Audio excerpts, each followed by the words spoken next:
Quais os desenhos favoritos da sua infância? Peter Pan, Gasparzinho, Ursinho Pooh.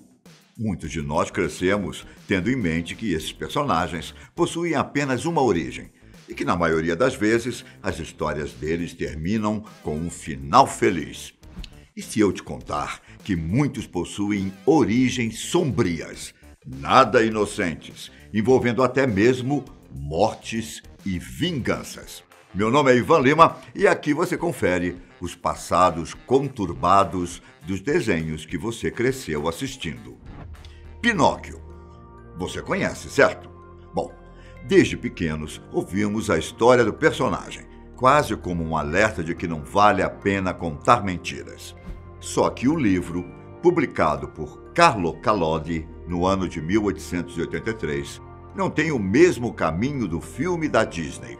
Para começar, quando o grilo falante surge para aconselhar Pinóquio, o boneco se mostra pouco tolerante e joga um martelo nele, esmagando a cabeça do pobre animal.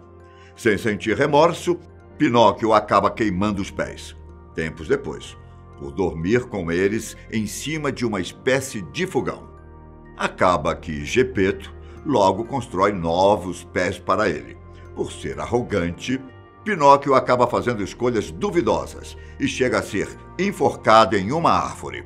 No decorrer do livro, ele também é sequestrado, assaltado, esfaqueado, chicoteado e quase morre de fome. Além disso, Gepeto não é engolido por uma baleia, mas sim por um tubarão. E como se não bastasse, Pinóquio ainda se encontra com o espírito do grilo falante. Você assistiu os Thornberrys? Aquele desenho da virada dos anos 90 para os anos 2000? Na história, um dos personagens é Donnie, um pequeno garoto que foi adotado por Nigel e Marianne, responsáveis por documentários sobre a vida selvagem. Donnie é encontrado com uma família de orangotangos, quando o casal estava fazendo um programa sobre primatas. O que poucos sabem é que Donnie começou a viver com os animais após os pais biológicos dele, que eram naturalistas, serem mortos por caçadores. Por causa disso, a criança não se desenvolveu como as outras. Ele não fala, apenas emite sons estranhos. Outro desenho que você provavelmente assistia quando era pequeno era Ursinho Pooh. Além dos personagens amados pelos fãs, Christopher Robin, um dos amigos de Pooh, também fazia algumas aparições. O que talvez você não saiba é que Christopher realmente existiu. Ele era o filho do criador do personagem, Alan Alexander Milne. Quando Alan presenteou o filho com um ursinho de pelúcia, o nome original não era o conhecido em inglês, Winnie the Pooh, mas sim Edward.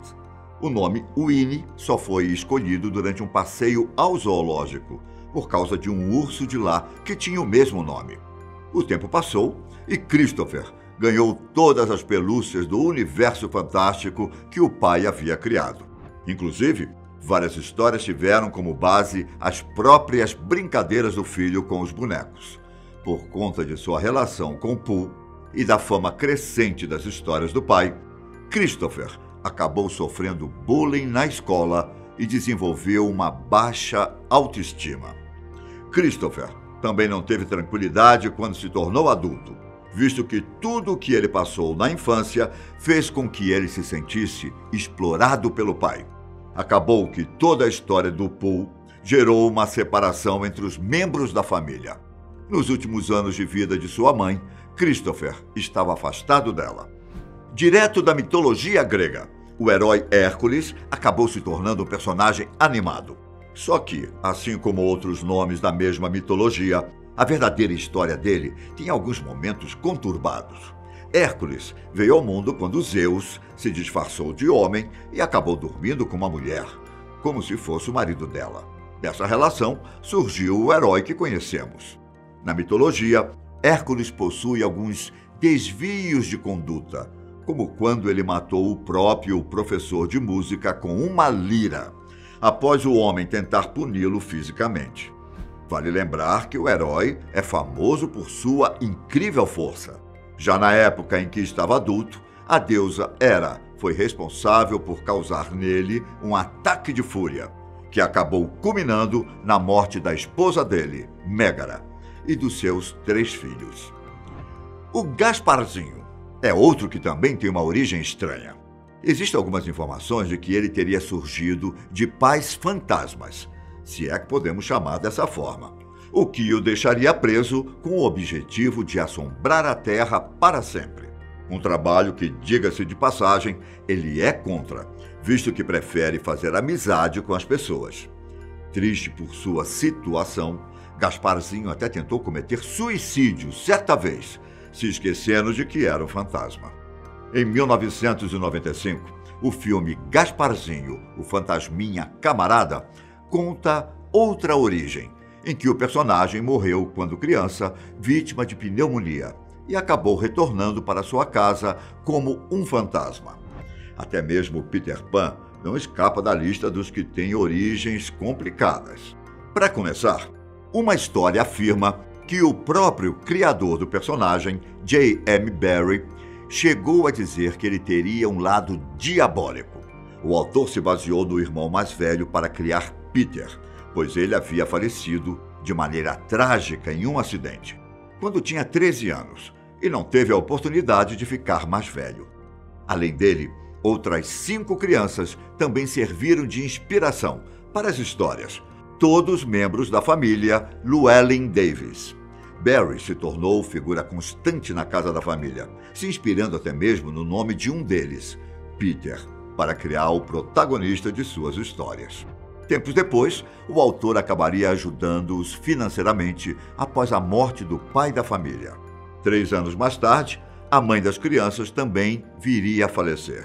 No testamento, ela queria que a irmã Jenny e a babá Mary cuidassem dos filhos. Entretanto, como Barrie escreveu o testamento dela, ele acabou trocando Jenny por Jimmy, que é o diminutivo de seu primeiro nome, James.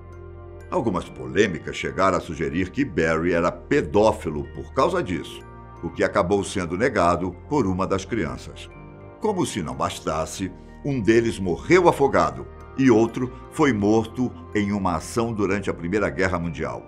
Além disso, em 1960, Peter Llewellyn Davis cometeu suicídio, pulando na frente de um trem.